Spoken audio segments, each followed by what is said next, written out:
Hello बच्चों, आप सभी का हमारे चैनल नवोदय स्टडी सेंटर में स्वागत है। तो मेरे प्यारे बच्चों, आप सभी लोग अच्छे होंगे, मस्त होंगे और अपनी पढ़ाई को अच्छे तरीके से कर रहे होंगे। तो मेरे प्यारे बच्चों, आप सभी को इससे पहले हम भिन्न यानी फ्रैक्शन के बारे में पढ़ा चुके हैं। यानी भिन्न का जोड़ कैसे लगाते हैं, भिन्न का घटाना कैसे होता है, ये सब हम आप सभी को क्या कर चुके हैं, पढ़ा चुके हैं। आ गई बात समझ में? तो उसी को हम आज पढ़ाने वाले हैं, तो ध्यान से सुनिएगा। तो कल हम पढ़ाए थे आपको भिन्न का जोड़, यानी भिन्न का जोड़ कैसे जोड़ते हैं। जैसे हमारा एक क्वेश्चन हो गया 2/5 प्लस 3/5। तो पहला क्या था कि यहाँ हर क्या हमारा समान है। जब हर समान होता है तो अंश को क्या करते हैं, जोड़ लेते हैं। तो 2 और 3 कितना होता है, 5, यानी 5/5। और जब 5 से 5 में भाग करेंगे तो हमारा उत्तर कितना आएगा, 1 आएगा। आ गई बात समझ में सभी को? जैसे यहाँ हो जाए 2/8 प्लस 3/9। अगर इसको जोड़ना है तो कैसे जोड़ेंगे, तो 8। अब यहाँ देखेंगे क्या हमारा हर समान है, तो हर हमारा क्या है, समान नहीं है। हर हमारा समान नहीं है, तो तब क्या करते हैं, तो हर का क्या लेते हैं, एलसीएम। तो 8 और 9 का एलसीएम कितना होता है, तो 8 और 9 का एलसीएम लेंगे। तो 2 चौक कितना होता है, 8, 9 उतारेंगे। 2 दूना कितना होता है, 4, 9 उतारेंगे। 2 एक अन्नम कितना हो, 2, 9 उतारेंगे। अब यहाँ एक उतारेंगे, 3 त्रिका कितना होता है, 9। यहाँ एक, 3 एक अन्नम कितना हो, 3। यानी तो 8 और 9 का जो हमारा एलसीएम होगा, 2 दूना कितना होता है, 4। 4 दूना होता है 8। 8 त्रिक होता है 24, और 24 में कितना होता है, 72। यानी जो हमारा एलसीएम है वो कितना आएगा, 72 आएगा। एलसीएम हमारा कितना आएगा, 72। आ गया बात समझ में? अब 8 का टेबल कितनी, यानी 8 का पढ़ा कितनी बार पढ़ेंगे कि ये 72 आएगा। तो 8 नवा कितना होता है, 72। 8 नवा कितना होता है, 72। ये 9 बार जाएगा ना, तो 9 का मल्टीप्लाई करेंगे 2 में, तो 9 दूना कितना होता है, 18। आ गई बात समझ में? यहाँ प्लस है तो प्लस, 9 से भाग करेंगे 18 में, तो 9 8 कितना होता है, 72, यानी 8 बार। तो 8 तरीक कितना होता है, 24। तो 18 और 24 कितना होगा, 4 और 8 कितना, 12। 2 हासिल कितना लगा, 1। 2 1 3 और हासिल 1 कितना हो जाएगा, 4। यानी 42 बटे कितना होगा, 72। आ गई बात समझ में? अब इसको क्योंकि भिन्न हमेशा सरलतम रूप में होते हैं, इसको काटेंगे। तो 2 दूना कितना होता है, 4। 2 एक अन्नम कितना होता है, 2। और 2 3 कितना होता है, 6। 1 हासिल बचा, और 2 6 का कितना हो जाएगा, 12। यानी कितना आएगा, 21 बटे कितना आएगा, 36। इसको फिर सॉल्व करेंगे, 3 से कटेगा। 3 सात कितना होता है, 21। 3 एक अन्नम 3, 3 दूना 6। यानी हमारा जो उत्तर आएगा 7 बटे कितना आएगा, 12। आ गया बात समझ में सभी को? यानी 2/8 प्लस 3/9 को जब हम सॉल्व करेंगे तो कितना आएगा, 7/12। आ गई बात समझ में? आ गई बात समझ में सभी को? जैसे यही हमारा क्वेश्चन था, क्या था, 2/8 प्लस 3/9। इसी को सॉल्व करना था। तो भिन्न क्या होता है, भिन्न हमेशा अपने सरलतम रूप में होती है। तो हमने जब देखा 2/8, तो इसको हम सरल कर सकते हैं। तो 2 एक अन्नम कितना होता है, 2। और 2 चौक कितना होता है, 8। 3 एक अन्नम कितना होता है, 3। और 3 त्रिका कितना होता है, 9। यानी हमारा जो अब आगे सवाल बन चुका है, 1/4 प्लस 1/3। आ गई बात समझ में? और जब हम 4 और 3 का एलसीएम लेंगे तो कितना होगा, 12। या ऐसे लगा सकते हैं, 3 का मल्टीप्लाई 1 में दे, तो 3 एक अन्नम कितना होता है, 3। यहाँ प्लस है तो प्लस लिखेंगे। और 4 का मल्टीप्लाई 1 में करें तो 4 एक अन्नम कितना होता है, 4। आ गया बात समझ में? और 4 का मल्टीप्लाई 3 में करें तो 4 में कितना होता है, 12। और 3 और 4 कितना होता है, 7/12। आ गई बात समझ में? अगर सवाल ऐसे सॉल्व करेंगे तो जरा लंबा हो जाएगा, तो कितना आएगा, 7/12 तब भी आएगा। और सवाल ऐसे सॉल्व करेंगे, यही भिन्न को पहले ही छोटे करके, यानी भिन्न को पहले ही सरल करके जब सॉल्व करेंगे तो हमारा सवाल इतने छोटे में आ जाएगा। आ गई बात समझ में सभी बच्चे को? आगे चलो। यानी कल हम आप सभी को अच्छे तरीके से भिन्न का जोड़ पढ़ा चुके थे। आ गई बात समझ में सभी को? सभी बच्चे को समझ में आ गया?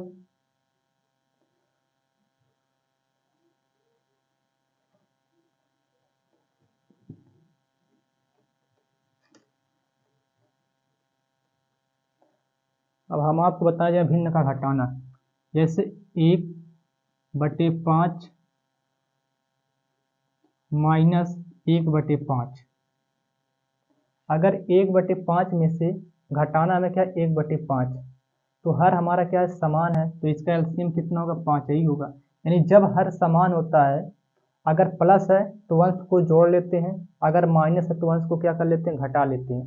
तो हमारा हर यहाँ क्या है, समान है, और जब एक में से एक जाएगा तो कितना आएगा 0, यानी 0/5, और 0/5 का मतलब यानी उत्तर हमारा कितना आएगा 0। आ गई बात समझ में। जैसे यदि हमारा क्वेश्चन जैसे होता 2/10 माइनस 1/10 होता, तो हर हमारा क्या है, समान है। जब हर समान होता है, अगर यहाँ माइनस का चिन्ह लगा हो तो अंश को क्या किया जाता है, घटा लिया जाता है। क्या किया जाता है, घटा लिया जाता है। तब 2 में से एक जाएगा कितना आएगा 1, और बटे में क्या हो जाएगा 10। आ गई बात समझ में। यह बात सभी बच्चे को समझ में आ गया। जैसे यहाँ होता 2/5 माइनस 1/3 होता, कितना होता 1/3। अगर इसको घटाना होता तो कैसे घटाते, तो सबसे पहले यहाँ देखें क्या इसका हर समान है, तो हमने देखा कि हर यहाँ क्या है, अलग अलग है, यानी हर समान नहीं है। तो हर समान नहीं होता तो 5 और 3 का क्या करेंगे, एलसीएम लेंगे। क्या लेंगे, एलसीएम। तो 5 और 3 का एलसीएम कितना होता 15, 5 और 3 का एलसीएम कितना होता 15। अब 5 का पढ़ा कितनी बार पढ़ेंगे, 15 का, तो 5 3 कितना होता 15, 5 3 15, इस 3 का मल्टीप्लाई करेंगे 2 में, तो 3 दूना कितना होता 6। आ गई बात समझ में। यहाँ माइनस है तो माइनस हो जाएगा, और 3 5 कितना होता 15, कितना बार जाएगा, 3 5 15, यानी 5 बार, तो 5 का मल्टीप्लाई करेंगे में, तो 5 करने में कितना होता 5, यानी 6 में से 5 घटाएंगे तो कितना आएगा 1, 1 बटे कितना आएगा 15। आ गया सभी को समझ में, यानी कितना आएगा 1/15। आ गई बात सभी को समझ में, आ गया ये सभी को समझ में। इसी सवाल को हम ऐसे भी सॉल्व कर सकते थे, जैसे यहाँ कितना है 2/5 माइनस 1/3 है, तो 3 का मल्टीप्लाई करेंगे 2 में, तो 3 दूना कितना होता 6, यहाँ माइनस है तो माइनस लिखेंगे। 5 का मल्टीप्लाई करेंगे 1 में, तो 5 करने में कितना होता 5, और इस 5 का मल्टीप्लाई करेंगे 3 में, तो 5 में कितना हो जाएगा 15, और 6 में से 5 जाएगा कितना आएगा 1, यानी 1/15। आ गई बात समझ में। सभी बच्चे को क्वेश्चन समझ में आ गया, सभी बच्चे को समझ में आ गया। आगे चलूं, सभी बच्चे को समझ में आ गया। भिन्न का घटाना सभी बच्चे को समझ में आ गया। आगे चलूं,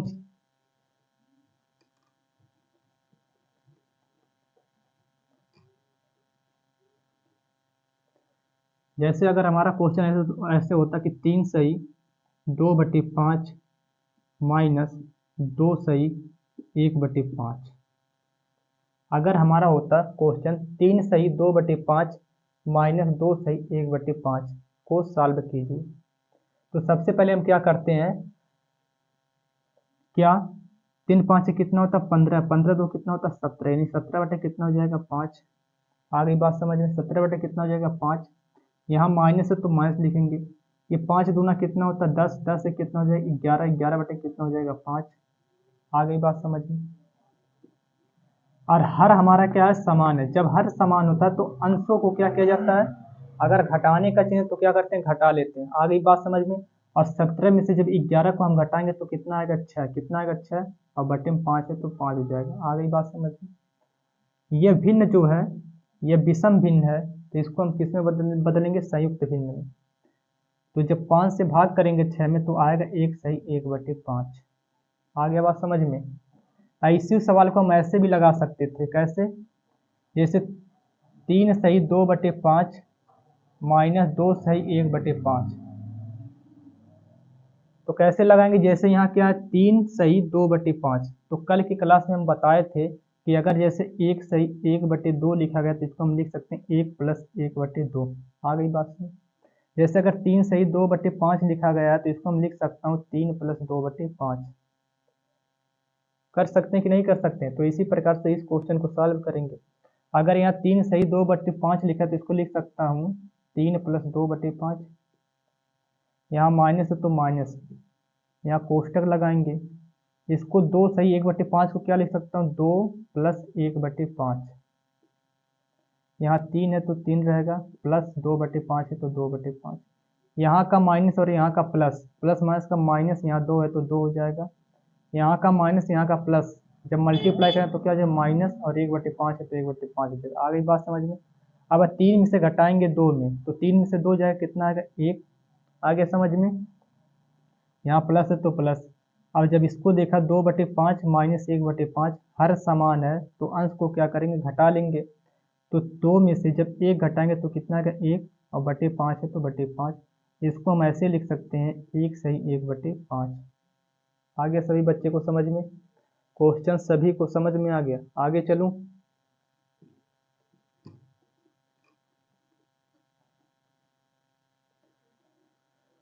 सभी बच्चे को समझ में आ गया?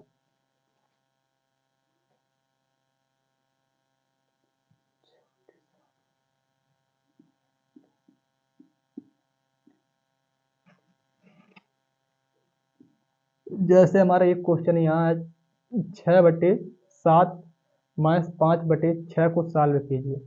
तो सबसे पहले क्या करेंगे, 6 और 7 का क्या करेंगे, एलसीएम लेंगे। जब 6 और 7 का एलसीएम लेंगे तो हमारा जो एलसीएम है वो कितना आएगा, 6 से कितना होता है 42, एलसीएम कितना आएगा 42, एलसीएम हमारा कितना आएगा 42 आएगा।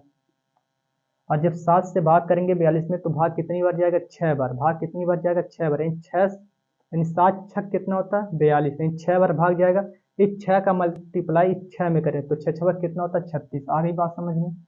यहाँ माइनस है तो माइनस, 6 से भाग करेंगे 42 में तो 6 सतह कितना होता है 42, 7 बार। और 7 का मल्टीप्लाई करेंगे 5 में तो 7 5 कितना होता है 35।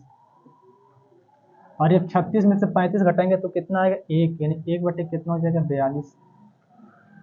आ गया सभी बच्चे को समझ में? आ गया समझ में सभी को? यानी उम्मीद करते हैं कि सभी बच्चे को जोड़ना और घटाना अच्छी तरीके से आ गया होगा।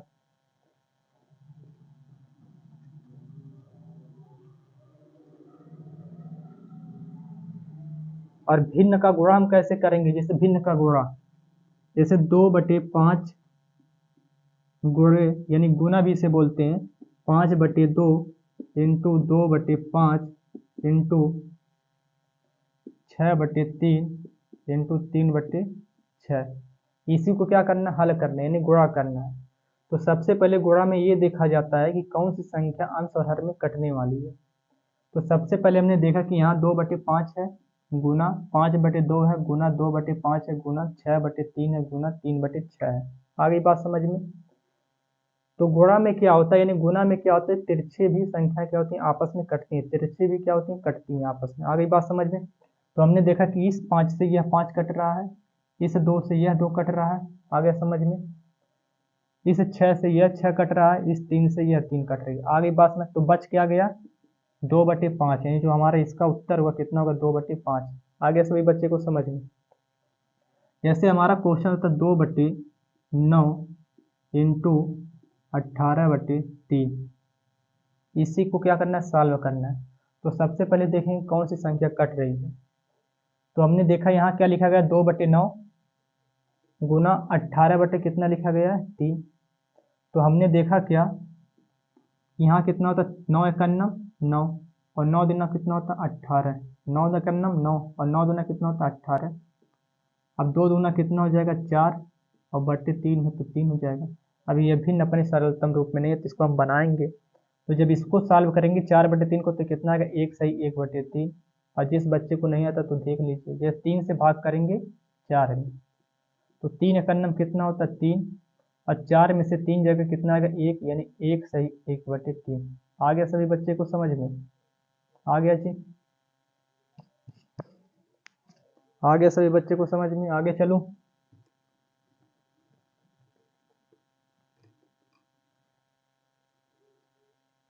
जैसे 25/95 इंटू 8/11 इंटू 9/21 इंटू 95/8 इंटू 1/25। इसी गुणा को क्या करना है, हमें सॉल्व करना है। तो सबसे पहले क्या करते हैं, क्वेश्चन को ध्यान से देखते हैं कि कौन सी संख्या किससे कटने वाली है। तो यहाँ कितना है 25/95 इंटू 8/11 इंटू 9/21 इंटू 95/8 इंटू 1/25। तो हमने देखा यहाँ क्या है 25 है, और जब हमने सवाल को पढ़ा तो यहाँ भी क्या है 25, यानी अंश में 25 है और यहाँ हर में 25 है, और बीच में क्या है गुणा का चिन्ह है। तो हमेशा क्या होता है, जब बीच में गुणा का चिन्ह होता है तो हमेशा अंश और हर को क्या किया जाता है, काट दिया जाता है। तो यहाँ का 25 और यहाँ के 25 से क्या हो जाएगा, कट जाएगा। आ गई बात समझ में? हमने देखा यहाँ 95 और यहाँ 95, तो इसका अंश का 95 हर के 95 क्या हो जाएगा, कट जाएगा। आ गई बात समझ में? यहाँ का 8 यहाँ के 8 से कैंसिल हो जाएगा, तो बच क्या गया, अंश में बचा है 9, अंश में कितना बचा है 9, और हर में क्या बचा है 11 इंटू 21। 11 और 21 का जब मल्टीप्लाई करेंगे तो कितना आएगा 1 3 1, कितना आएगा जब 11 21 का मल्टीप्लाई करेंगे, यानी 231, कितना आएगा 231, यानी 9 बटे कितना आएगा 231। आ गई बात समझ में। जैसे जिस बच्चे को समझ में नहीं होती 21 में मल्टीप्लाई करेंगे 11 से, तो एक कन्नम कितना होता है 1, एक दुआएं कितना होता है 2, एक कन्नम कितना होता है 1, एक दुआएं कितना होता है 2, यहाँ 1 2 1 कितना होता है 3, और यहाँ 2 आ जाएगा, यानी कितना आएगा 9 बटे 231। सही बच्चे को समझ में आ गया कितना आएगा 9 बटे 231, 9 बटे कितना आएगा 231। आगे सभी को समझ में कितना आएगा 9 बटे 231, आगे सभी बच्चे को समझ में।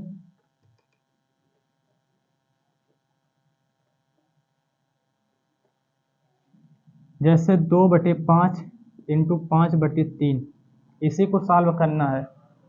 तो इस 5 से या 5 क्या हो जाएगा कैंसिल, तो बच क्या गया 2, यहाँ 2 2 बटे कितना हो जाएगा 3। आगे समझ में सभी को, यानी भिन्न का गुणा सभी बच्चे को समझ में आ गया है। तो अब सीखेंगे भाग, यानी भिन्न का भाग, भिन्नों का भाग कैसे दिया जाता है। जैसे यदि 2/2 दिया हो, 2 भागा कितना दिया हो 2, तो क्या होता है यहाँ 2 है तो यहाँ 2 रहेगा। आ गई बात समझ में, आ गई बात समझ में, आ गई बात समझ में। और इसके क्योंकि इस 2 के बटे कितना हमेशा एक छिपा होता है, इतनी बातें सभी बच्चे जानते हैं। जैसे ही भाग के स्थान पे गुणा का चिन्ह लगाएंगे, वैसे जो होता अंश क्या आता है हर में बदल जाता है, और हर क्या हो जाता है अंश में बदल जाता है, यानी ऊपर वाला नीचे हो जाता है और नीचे वाला क्या हो जाता है ऊपर आ जाता है, यानी 2/1 क्या हो जाएगा 1/2 हो जाएगा। आ गई बात समझ में। और 2 से 2 क्या हो जाएगा कैंसिल, यानी जो इसका उत्तर आएगा कितना आएगा 1 आएगा। आ गया बात समझ में। जैसे और क्वेश्चन, जैसे 4/8 हो, यानी 4 में भाग देना किससे 8 से, यानी 8 से भाग किस में देना है 4 में, तो यहाँ 4 है तो 4 रहेगा। जैसे यहाँ भाग के स्थान पे गुणा का चिन्ह लगाएंगे, 8 के बटे 1 छिपा होता तो बटे 1, अब क्या होगा अंश हर में बदल जाएगा और हर किस में बदल जाएगा अंश में, तो इसका उत्तर आएगा 1/8। और 4 एकन्नम कितना होता है 4, और 4 दूना कितना होता है 8, यानी 1 एकन्नम 1 और बटे 2 है तो 2 हो जाएगा, यानी इसका जो उत्तर आएगा कितना आएगा 1/2। आ गई बात समझ में, इसका जो उत्तर है कितना आएगा 1/2। आ गया समझ में, आ गया सभी बच्चे को समझ में।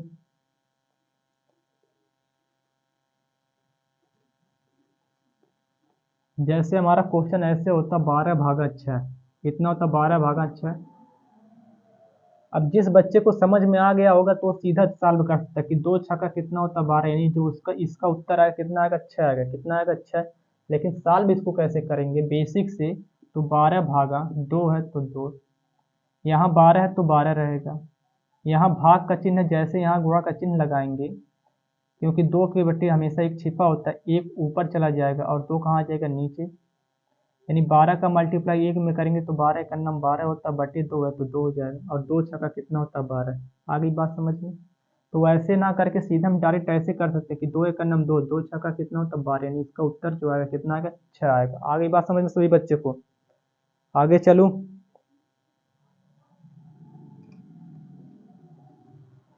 जैसे क्वेश्चन अगर ऐसे होता कि 54/9, तो क्या करते हैं यहाँ 54 है तो 54 लिखेंगे, यहाँ भाग के स्थान पे जैसे गुणा का चिन्ह लगता है, क्योंकि 9 के बटे 1 छिपा होता है, 1 चला जाएगा ऊपर और 9 चला आएगा नीचे, और 54 का मल्टीप्लाई 1 में करेंगे तो आएगा 54 और बटे 9 है तो 9, और 9 छः का कितना होगा 54, यानी इसका जो उत्तर आएगा कितना आएगा 6 आएगा। या डायरेक्ट लगाना हो तो ऐसे करते हैं कि 9 का नाम 9, 9 छः का कितना होगा 54, यानी जो इसका उत्तर आएगा कितना आएगा 6 आएगा। आगे बात समझे सभी बच्चे को, आ गया सभी बच्चे को समझ में, आ गया जी सभी बच्चे को समझ में, आ गया।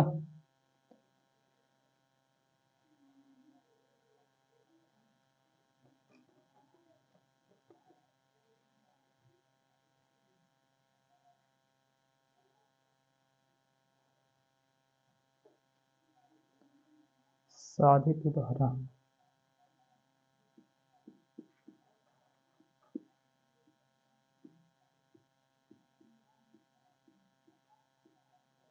तो साधित उदाहरण का हमारा जो पहला क्वेश्चन है, ध्यान से सभी बच्चे सुनिएगा। साधित उदाहरण का जो हमारा पहला क्वेश्चन है कि पहला जो हमारा क्वेश्चन है 2/3 कामा 3/4 कामा 1/2 कामा 4/5 को आरोही क्रम में बताइए, यानी आरोही क्रम में सजाइए। आरोही क्रम में सजाइए। आरोही क्रम का मतलब क्या होता है? बढ़ते क्रम। आरोही क्रम का मतलब क्या होता है? बढ़ते क्रम। आरोही क्रम का मतलब क्या होता है? आरोही क्रम का मतलब क्या होता है? बढ़ते क्रम। किस क्रम में? बढ़ते क्रम में लिखना है। आ गई बात समझ में? किस क्रम में? बढ़ते क्रम में। आ गई बात समझ में? आरोही क्रम का मतलब होता है बढ़ते क्रम में। आ गई बात समझ में? तो जब भी भिन्नों का आरोही क्रम या अवरोही क्रम पूछा जाए तो जिस बच्चे को समझ में आ गया होगा कि भिन्नों यानी भिन्न में सबसे बड़ी भिन्न कौन होती है, सबसे छोटी भिन्न क्या होती है, वह बच्चा आसानी से बता सकता है कि आरोही क्रम और अवरोही क्रम कैसे निकालते हैं। तो सबसे पहले हमने देखा कि हमारा जो पहला क्वेश्चन है कि 2/3 कामा 3/4 कामा 1/2 कामा 4/5 को आरोही क्रम में सजाइए। किस क्रम में लिखना है? आरोही क्रम में। किस क्रम में लिखना? आरोही क्रम में। तो सबसे पहले हमने देखा कि भिन्न का जो ये अंश है, इसका अंश सबका क्या अलग अलग है और हर भी इसका क्या है? अलग अलग है। लेकिन हमारा जो तीसरा नियम था कि अंश और हर का डिफरेंस यानी अंतर, क्या अंश और हर का अंतर समान है? तो चेक करते हैं। 2 और 3 का अंतर कितना है? 1 का है। 3 और 4 का अंतर कितना? 1 का है। 1 और 2 का अंतर कितना? 1 का है। 4 और 5 का अंतर 1 का है। आगे बात समझ में? यानी जब अंतर क्या होता है? समान होता है। जब अंश और हर का अंतर क्या होता है? समान होता है, तो सबसे बड़ी भिन्न वह भिन्न होती है जिसका अंश सबसे बड़ा होता है, और सबसे छोटी भिन्न वह भिन्न होती है जिसका अंश सबसे छोटा होता है। अगर हमसे पूछता कि इसमें सबसे बड़ी और सबसे छोटी भिन्न क्या होती, तो जिसका अंश बड़ा होगा वह सबसे बड़ी भिन्न होगी। तो 4/5 क्या हो जाएगा? सबसे बड़ी भिन्न हो जाएगी। और 1/2 क्या हो जाएगी? सबसे छोटी भिन्न हो जाएगी। तो हमें आरोही क्रम में लिखना है। नहीं, आरोही क्रम का मतलब होता है बढ़ते क्रम। आरोही क्रम का मतलब क्या होता है? बढ़ते क्रम। तो हमें किस क्रम में लिखना है? आरोही क्रम में लिखना है। आरोही क्रम में सबसे पहले सबसे छोटी संख्या को लिखते हैं। तो सबसे छोटा भिन्न कौन है? 1/2। 1/2। 1/2 के बाद क्या, यानी इससे बड़ा कौन है? 2/3। आ गई बात समझ में? और इससे बड़ा क्या है? 3/4। और इससे बड़ा क्या है? 4/5। यानी आरोही क्रम जो हमारा होगा 1/2, 2/3, 3/4 और 4/5। यानी जो हमारा ऑप्शन नंबर दूसरा सही होगा। आ गई बात सभी बच्चे को समझ में? नहीं, ऑप्शन नंबर दूसरा। क्वेश्चन नंबर साधित उदाहरण का क्वेश्चन नंबर पहला सभी बच्चे को समझ में आ गया।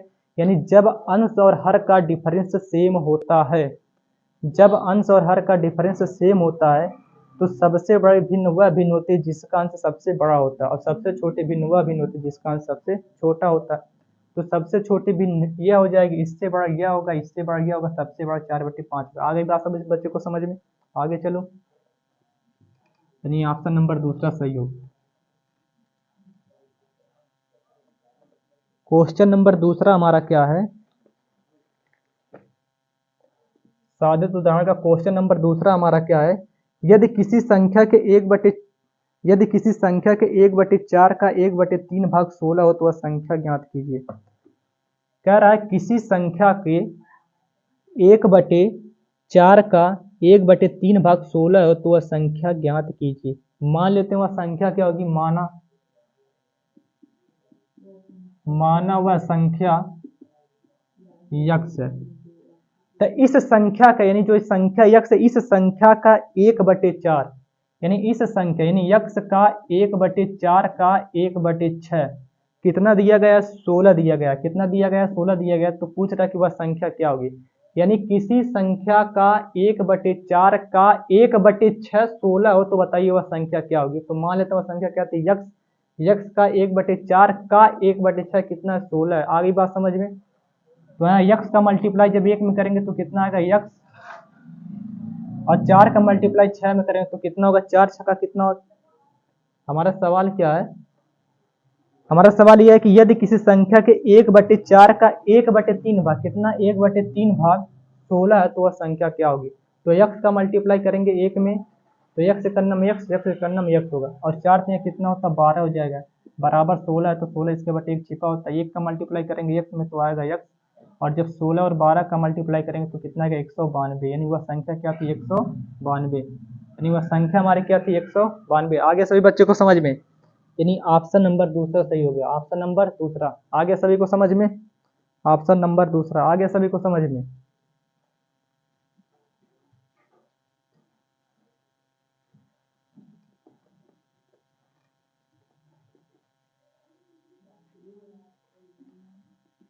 क्वेश्चन नंबर तीसरा क्या है कि 48/64 का लघुत्तम रूप क्या है। लघुत्तम का मतलब क्या होता है, छोटा से छोटा रूप क्या होगा, यानी 48/64 था, इसका 48/64 का लघुत्तम रूप क्या होगा, यानी छोटा से छोटा रूप क्या होगा।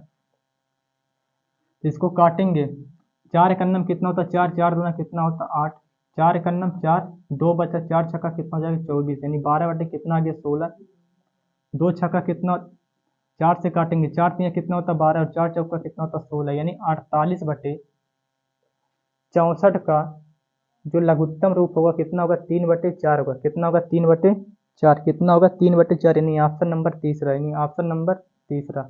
आगे सभी को समझ में, यानी ऑप्शन नंबर तीसरा। आगे सभी बच्चे को समझ में, क्वेश्चन नंबर तीसरा सभी बच्चे को समझ में आ गया।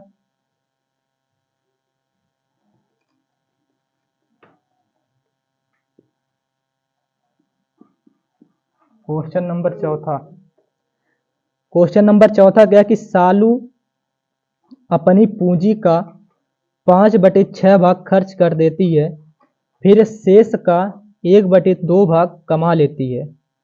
अब उसके पास पूंजी का कुल कितना भाग हो जाता है। यानी जो सालू है वह अपने पूंजी का 5/6 भाग क्या करती है, खर्च कर देती है। मान लेते हैं सालू के पास जो धन रहा होगा, मान लेते हैं सालू के पास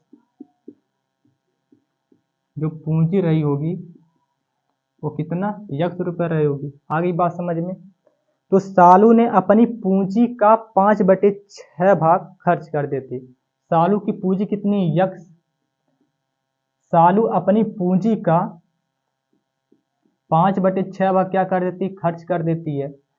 तो इसको जब सॉल्व करेंगे तो यक्स माइनस इसका 5 का मल्टीप्लाई यक्स में करेंगे तो कितना आएगा 5x/6, 6 का नम कितना होता है 6x, और 6x में से 5 घटाए तो कितना आएगा x/6 आएगा। आगे बात समझ में, यानी सालू ने अपनी पूंजी, पूंजी उसकी कितनी थी यक्स, उसमें से अपनी पूंजी का 5 यानी पूंजी, पूंजी का यानी यक्स का 5/6 भाग क्या कर देती, खर्च कर देती है।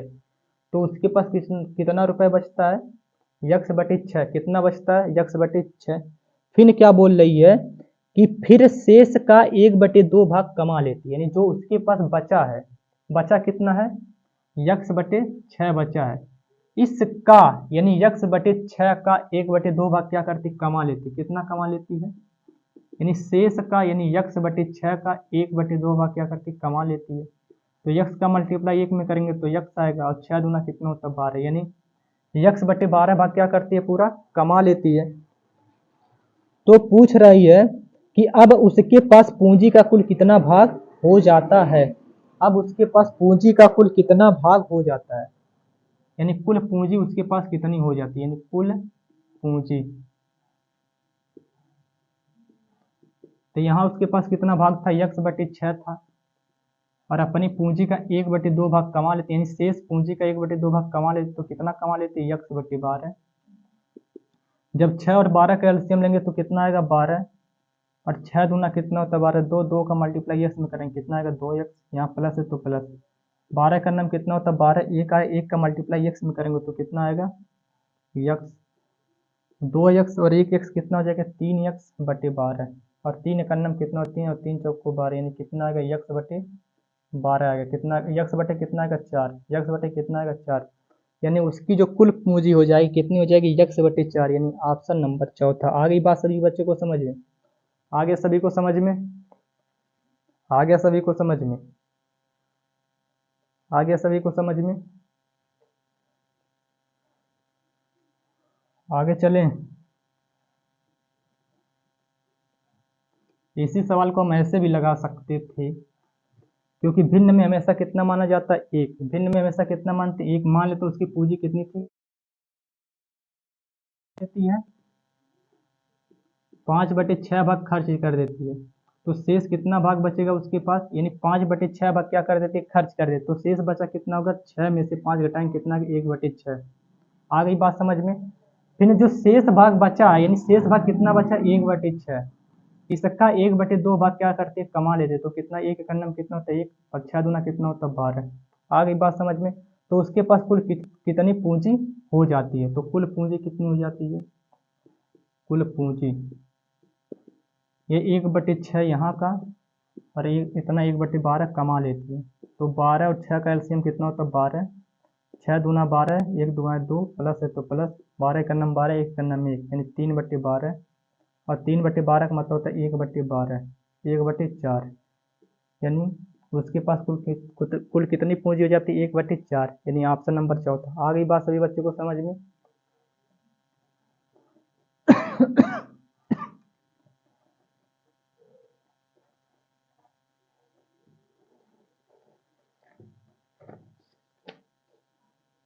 क्वेश्चन नंबर 5वां।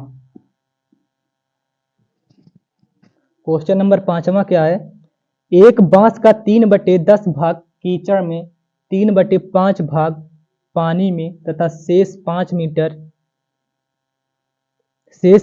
मीटर पानी की सतह से ऊपर हो तो बांस की लंबाई क्या होगी। यानी एक बांस है, क्या है, एक मान लेते हैं ये हमारा क्या है, एक बांस है। ये बांस है ना, इस बांस का 3/10 भाग कीचड़ में, कितना, यहाँ मान लेते हैं हमारा क्या था, कीचड़ था। क्या था ये, कीचड़ था। ये हमारा क्या था, कीचड़ था। और इस कीचड़ में 3/10 भाग क्या हमारा है, कीचड़ में 3/10 भाग क्या है, कीचड़ में। ये कीचड़ हमारा, यानी बांस, एक बांस है, उस बांस का 3/10 भाग क्या है, कीचड़ में। 3/10 भाग क्या है, कीचड़ में है। और 3/5 भाग क्या है, पानी में। कितना भाग पानी में है, ये मान लेते हैं हमारा क्या है, पानी है। ये हमारा क्या है, पानी है। और 3/5 भाग क्या हमारा है, 3/5 भाग क्या है, पानी में। यानी 3/5 भाग क्या है, पानी में है। तो और शेष 5 मीटर भाग क्या है, ऊपर है, सतह से ऊपर है। तो बताइए बांस की लंबाई क्या होगी। तो ये पूरी लंबाई बांस की होगी। मान लेते हैं बांस की जो, क्योंकि भिन्न में हमेशा एक मानते हैं, भिन्न में हमेशा कितना मानते हैं, एक मानते हैं। तो मान लेते हैं इस बांस की जो लंबाई रहेगी, एक रहेगी। बांस की लंबाई कितनी रहेगी, एक। इस पूरे एक में से 3/10 भाग कीचड़ में और 3/5 भाग पानी में है। तो कीचड़ और पानी का भाग जब मिलाएंगे तो कुल कितना भाग कीचड़ और पानी में मिलकर है, तो 3/10 और प्लस 3/5। 10 और 5 का एलसीएम कितना होता है, 10। 10 एकन्नम 10, 3 एकन्नम 3, प्लस 5 दूना कितना होता है, 10, और 3 दूना कितना होता है, 6। यानी 6 3 9, 9 बटे कितना हो जाएगा, 10। आ गई बात समझ में, आ गई बात समझ में सभी को।